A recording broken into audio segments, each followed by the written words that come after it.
Alright, we have the Hinterlands set here, and it looks like very simple game with Jack opening into Border Village, Margrave engine, and then you play some end game tactics. You do execute some end game tactics with buying provinces and duchies in the right way. There is develop, which can gain you an extra duchy also. Could be useful in the end, but for me, opening on 3-4 is Jack and Silver, not the Oasis. I don't think it's worth it. And if I have the Silver, I'll get up to 6 more quickly than the Oasis will let me. I also saw that my opponent had 2-5 and probably would have gone for the Margrave, and the Oasis is not great on small hands. So that also influenced my decision. I'm going for Jack and Silver as opposed to Jack and Oasis. As it turns out, here I would have been able to draw, what, 5 cards if I bought the Oasis, but still not worth it, I think. Still not worth it. You want to get border villages, right? And Oasis is $1 sometimes if you don't draw dead off your Jack. Silver is a silver, right through from beginning to the end.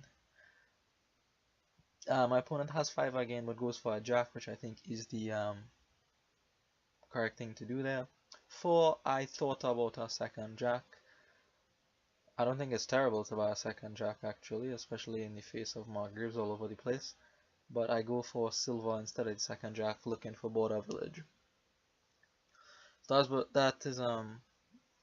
so I have quite a few silvers now. I think this is my opponent's first silver off the Jack here. I was a bit surprised because I thought he had, wait, why does he have this many silvers? And then I thought, wait, he doesn't have that many silvers. You have 20 silvers in your deck. He just got his first.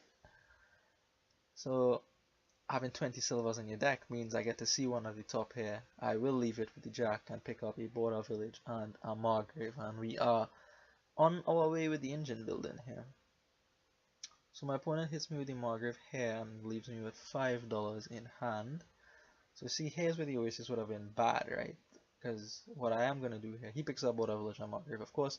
What I am going to do here is pick up the inn. I looked at his shuffle. The Margrave forced him to trigger a shuffle, I believe. Yes, so it isn't in the shuffle right now, which means picking up this inn and scooping up all these actions is relatively safe. He can't get to his Margrave on his next turn.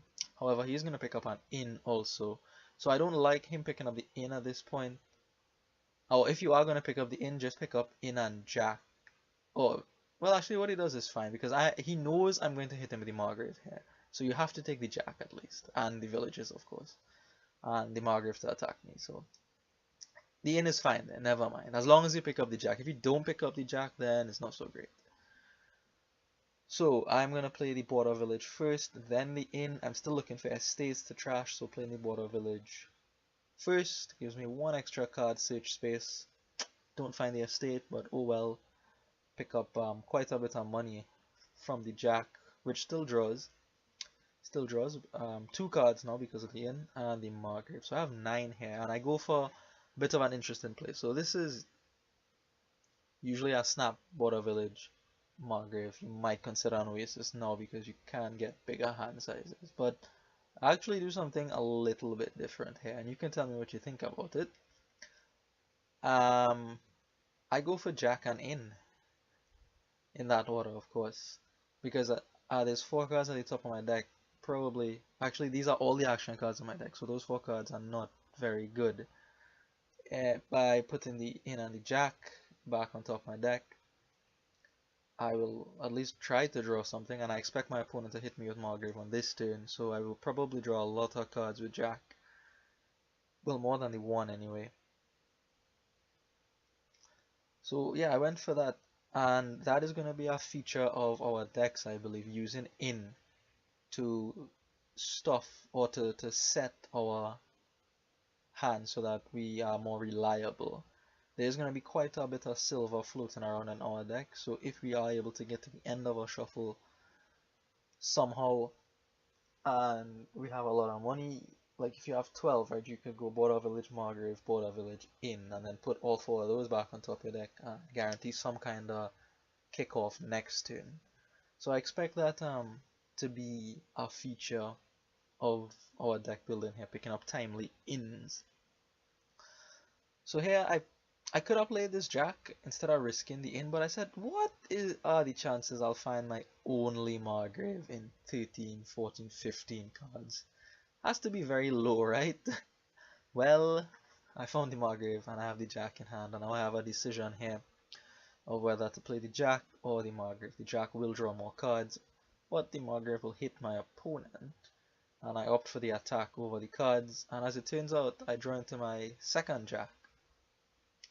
So I still did get to play a jack. I managed to trash an estate here, which is nice, and I have 5, which is a Margrave, not an inn, a Margrave here. So one good thing about all these silvers is that even after your opponent hits you with Margrave, you still have enough money to pick up a border village. So again, really that Oasis is not worth it. If you're stuck with hands like this, you would much rather have the silver. At least you could still get border village and something, anything.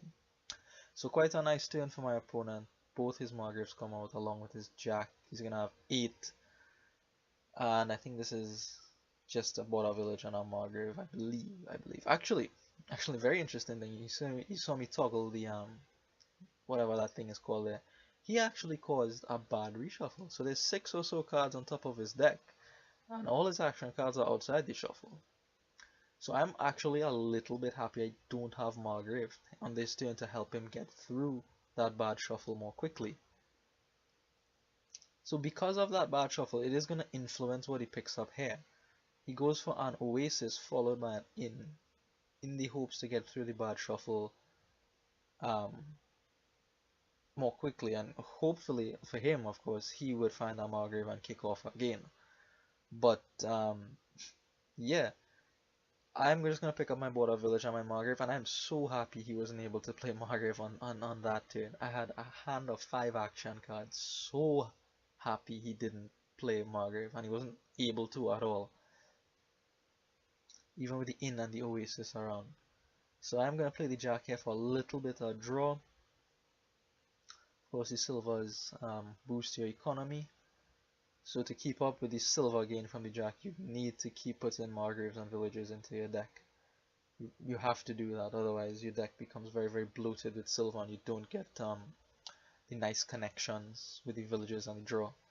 That's where inn helps a lot too, right? You can sift past some of the money and help you find your action cards.